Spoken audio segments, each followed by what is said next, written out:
friends, I'm Bianca Renee and you're watching Bianca Renee Today. And today we're going to be making our very own DIY hair mask. Now for my loyal subscribers, you guys know that last year I started a deep conditioning challenge where I challenge you guys to do a hair mask or deep conditioning treatment once a week, every single week for a full year. And then you guys showed me your results and they were amazing. Now if you missed that challenge, it doesn't expire. You could still continue to do that and or start this year. And I'm gonna help you guys out because I'm getting a lot of excuses about not being able to find a deep conditioner. They're too expensive, they're not sold where you live. Well, if we make one, we're gonna cut out half of those excuses.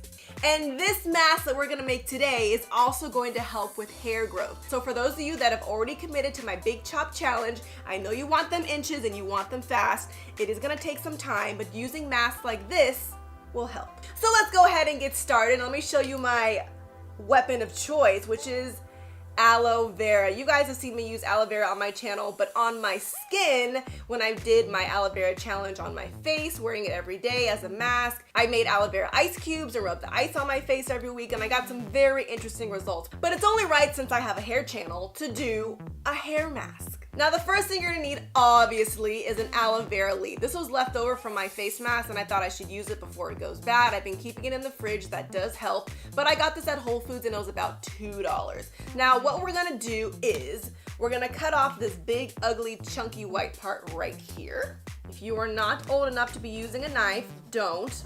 Have one of your parents help you. Voila! And now we're gonna cut them into little chunks. Aloe vera promotes hair growth, prevents itchiness on the scalp, and reduces dandruff. So now when you cut it open, you'll see the aloe vera inside, and that's everything that we're gonna wanna use. And I'm gonna cut off these side pieces, and we're gonna cut off the spikes.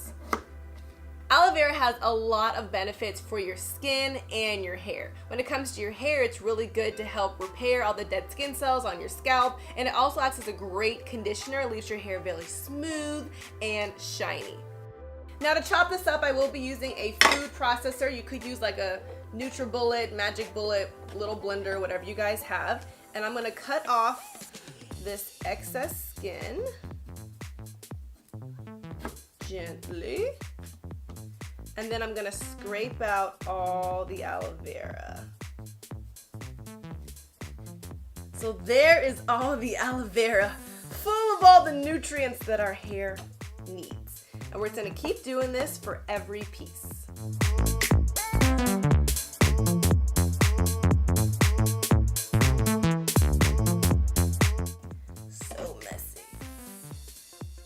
Okay, I think we've got all the aloe vera we need. Now to add to our mask, I'm gonna be using some olive oil. This is 100% pure olive oil. You could use extra virgin olive oil. And I'm gonna use 3 tablespoons of this. Olive oil is another oil that's great for hair growth. Olive oil will help repair damaged hair, prevent dandruff, fungus, and any other scalp issues that lead to flakiness or dry scalp. And now I'm also gonna add a little bit of some Jamaican black castor oil. This is with shea butter. This is by Proclaim. And this is really good to help with hair growth as well, especially for those edges. And I'm gonna do 1 tablespoon of this. All right, now we're going to put on the top and mix it all up.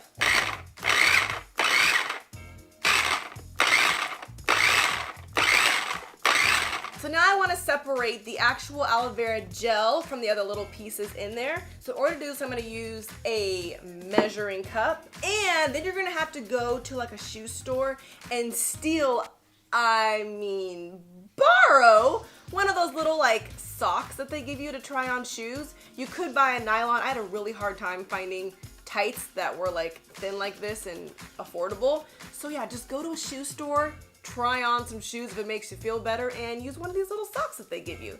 So I'm gonna put this all around, and I'm gonna pour in my concoction, and we're gonna strain it. You could use a nylon, or you also could get, if you have like the cheesecloth, or a strainer.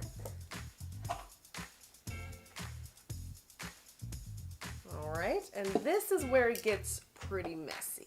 So it's already separating through the nylon, which is what we want, and then you're just gonna squeeze out all the remaining gel.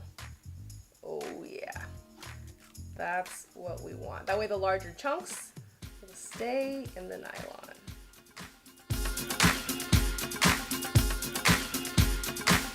All right, that seems good enough. Here is all the excess aloe vera that we're not gonna use.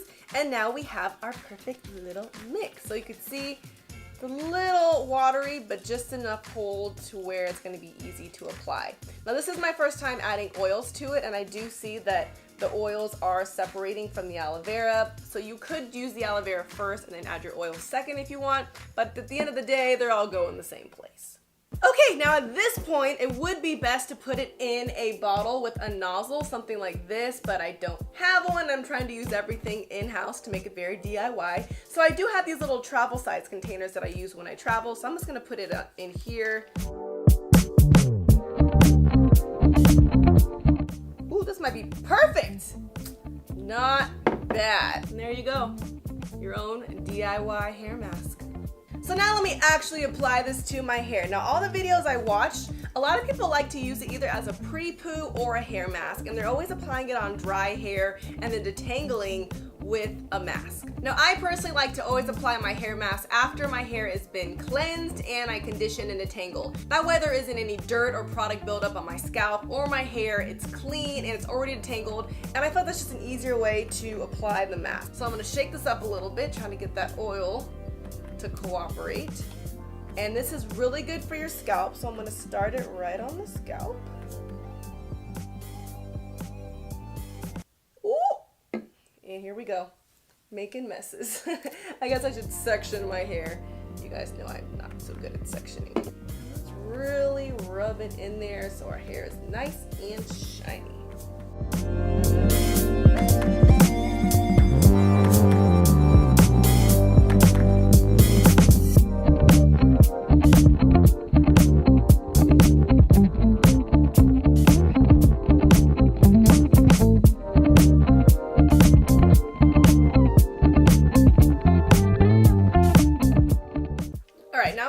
And focus more on my scalp, since that's where our hair grows from. That's very important.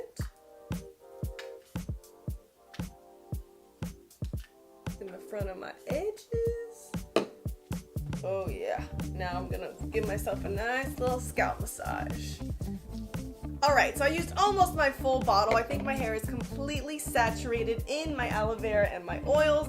Now I'm gonna put this up and away and let it sit for at least 20 to 30 minutes. Grabbing just a plastic shower cap. This is gonna help retain that moisture. And since we are doing everything DIY, I know not all of you have a thermal hair care heat cap, which looks like this. You throw it in the microwave and it retains the heat. That way when you put it on your hair, it kind of opens up your hair shafts, allowing all the product to really penetrate your hair. I'll put the link below if you guys look and get one of these, but if you don't have one of these, what you could do is just grab a blow dryer. I personally prefer the heat cap, that way I can walk around, I'm not stuck to a plug. But if you absolutely can't get one, you could use your blow dryer and just blow it all around your hair while you have on your shower cap.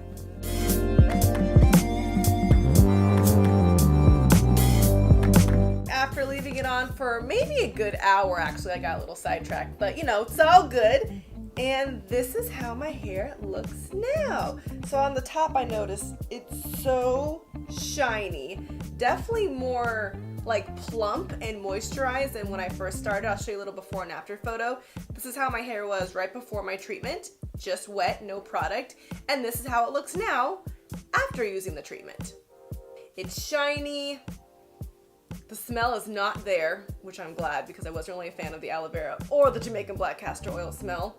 So water was able to kind of like rinse that out. It didn't have a lingering smell. But at this point, I'm going to add my stylers, come back and show you the final results. So now I'm back after I applied my products, but it's still drying. So I'm gonna have to come back tomorrow and show you the finished results. And I'm back. It is now day 2 because my hair just takes so long to dry. But now that I've styled it, fluffed it out, I think it looks amazing. Using that mask made my hair so shiny, and I really feel like if I continue to use this once a week, I will see significant hair growth and probably a healthier scalp. So now I don't want to hear any excuses for why you can't deep condition, once a week. Stick to your deep conditioning challenge. If you just did my big chop challenge, I'm so proud of you. We're gonna get those curls back and popping, but you gotta commit to using things on your hair that's gonna benefit them and make it grow. And now you have an easy, affordable DIY hair mask to do at home with some aloe vera, some olive oil, and some essential oils. Feel free to experiment with jojoba oil, Jamaican black castor oil, lavender oil, coconut oil. Some people add avocado, banana. There's so many different ways to do a DIY mask. Do your research, make one, and see what works best for your hair. And don't get crazy be putting things that you dislike, like, barbecue sauce and tuna. But, if it's beneficial to your hair, throw it in there. If you enjoy my DIY videos, I hope you give me a thumbs up and subscribe and hit that little bell so you're notified as soon as I post a new video. I'm posting videos every week, people, Fridays and Sundays. And if you follow me on Instagram at Ms. Bianca Renee, you get little daily tips on the daily. I'll see you guys in my next video. Thanks for watching Bianca Renee Today.